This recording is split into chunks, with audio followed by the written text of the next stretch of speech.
Thank you so much. And we're going to get a presentation loaded here. Here we go. Hi everyone, I'm Tony. I've lived on Madison for 13 years. It's great to see so many familiar faces here.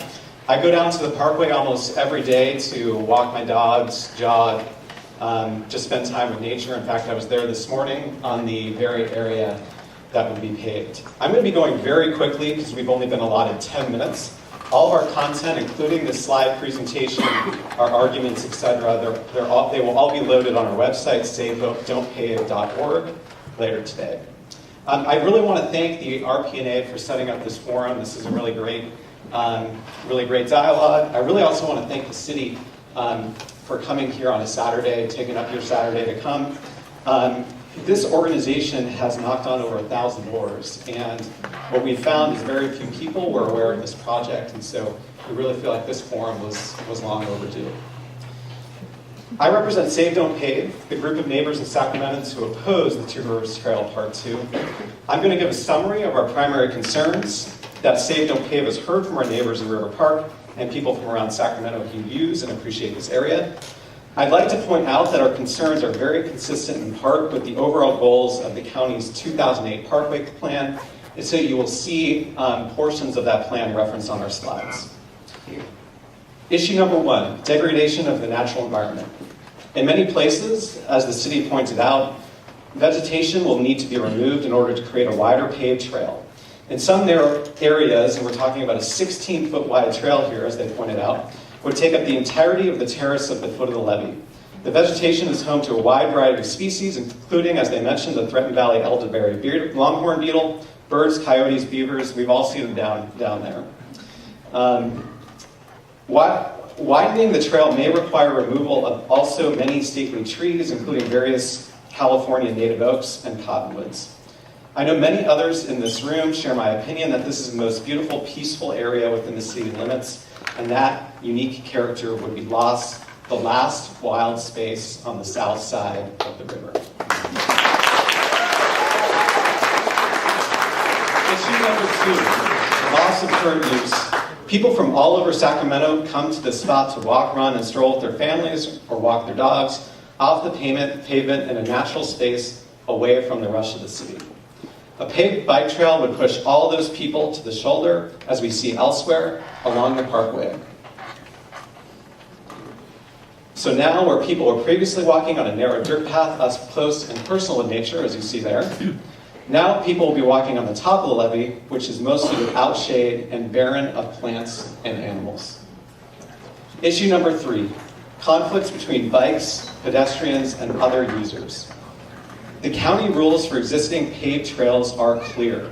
Walkers and joggers need to use the left shoulder when possible and stay on the dirt shoulder off the pavement to limit and minimize the chance of an accident. They recommend walkers should stay in a single file and must keep their dogs on a 6-foot leash. And the city had some great photos up there with some real happy people. I've been there with my dogs trying to walk. It's not possible and very dangerous.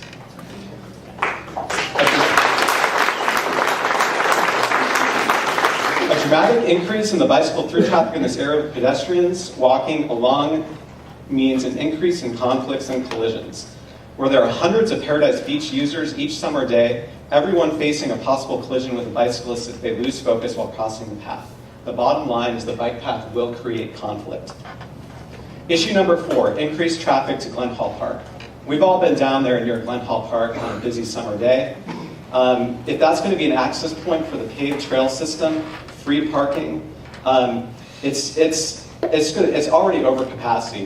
We see it down there. This increased use is inconsistent with the 2008 American River Parkway Plan.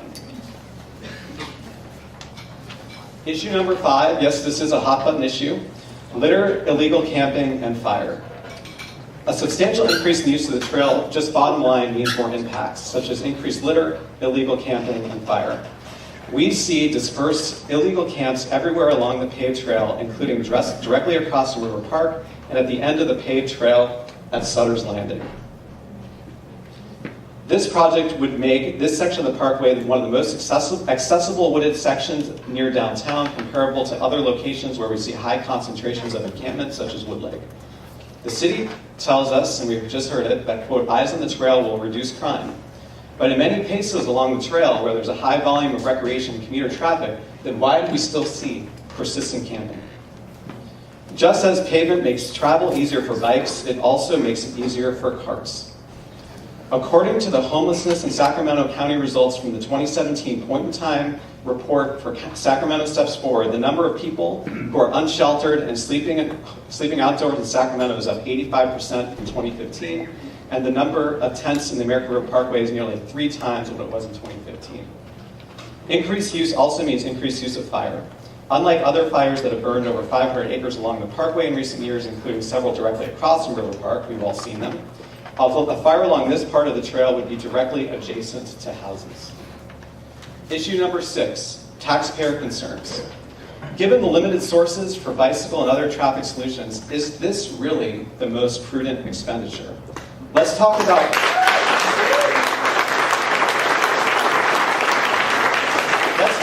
redundancy. The entire parkway on the other side of the river, right over there, is already paved. Yes. Do we really need another bike trail? No.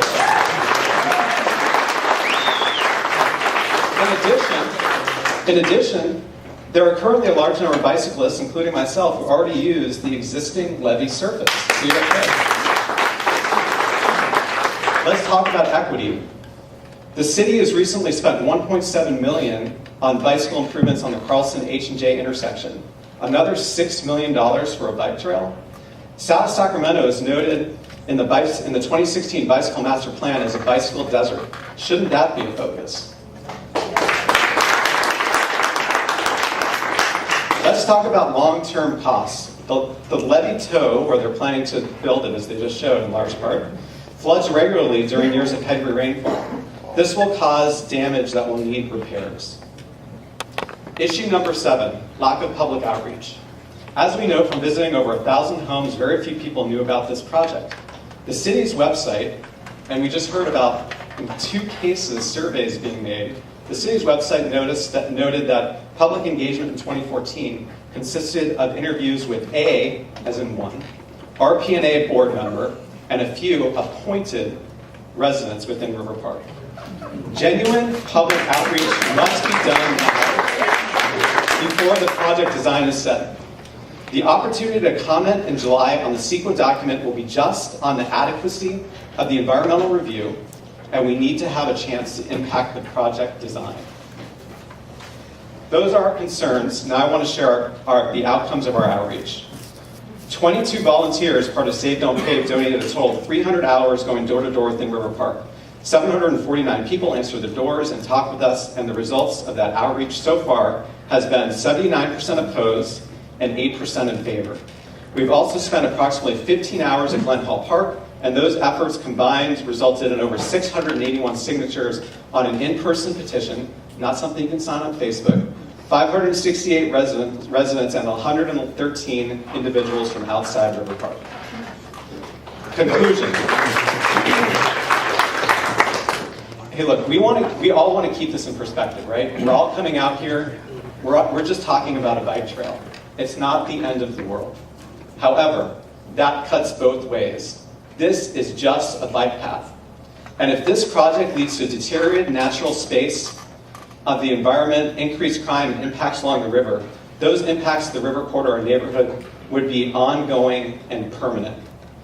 The loss of the last wild space on the south side of the river in the city of Sacramento will be absolutely irreversible. And it's worth asking now, before the toothpaste is out of the tube, whether the downsides of this project are worth it. Whether it makes sense for this path at the foot of the levee when there is already a 20-foot wide road at the top of the levee, and at a time when the city is struggling to provide adequate services to those experiencing homelessness. And whether the city is prepared to deal with these additional and ongoing impacts and demands and funding needs. We want the city to halt this project and actively engage the people who use and love this space and special area so that the city's plans reflect the fullest appreciation and use of this area for the widest variety of users and all that it has to offer Sacramento. That is why we say, save, don't pave.